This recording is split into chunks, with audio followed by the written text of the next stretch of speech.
আরও একটা ম্যাচে চমৎকার ব্যাটিং দেখিয়েছেন মাহমুদুল্লাহ রিয়াদ। দলের সবচেয়ে অভিজ্ঞ ক্রিকেটারের কাছ থেকে চমৎকার এই ব্যাটিং প্রদর্শনী পেয়েছে বাংলাদেশ। দলের বিপদের মুহূর্তে ত্রাণকর্তা হয়ে দাঁড়িয়েছেন মাহমুদুল্লাহ রিয়াদ ও জাকির আলী অনিক। এই দুইজনের দেড়শোর্ধ্ব জুটিতে বাংলাদেশ পেয়েছে বিশাল সংগ্রহ। ৭-৪ ছক্কায় রিয়াদ করেছেন এদিন ৮৪ রান। মাহমুদুল্লাহ রিয়াদের ৮৪ রানের অপরাজিত ইনিংসটি ছিল ১৩৩ স্ট্রাইক রেটে। ব্যাট হাতে ঝড় তুলেছেন জাকির আলী অনিক। ইনিংসের শেষ অংশে মাহমুদুল্লাহ রিয়াদের সঙ্গে চমৎকার পার্টনারশিপ গড়া জাকির আলী অনিকের ব্যাট থেকে এসেছে ৬২ রান। ৫৭ বলে ৬২ রানের ঝোড়ো ইনিংস খেলেছেন জাকির আলী ২ ছক্কা ৫ চারে। বাংলাদেশ পেয়েছে ৩২১ রানের দারুণ এক সংগ্রহ। বড় এই সংগ্রহ পাওয়ার পথে জাকির ও মাহমুদুল্লাহ রিয়াদ ছাড়াও ব্যাট হাতে চমৎকার পারফরম্যান্স করেছেন সৌম্য সরকার ও মেহেদী হাসান মিরাজ।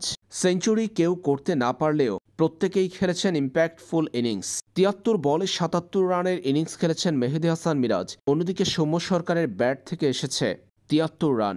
সর্বমোট বাংলাদেশ দল হাঁকিয়েছে ২৮টি চার, ১২টি ছক্কা, ইনিংস সংগ্রহ করেছে ৩২১ রানের। উইন্ডিজদের সামনে ৩২২ রানের পাহাড় সম লক্ষ্য দাঁড় করিয়েছে টাইগাররা।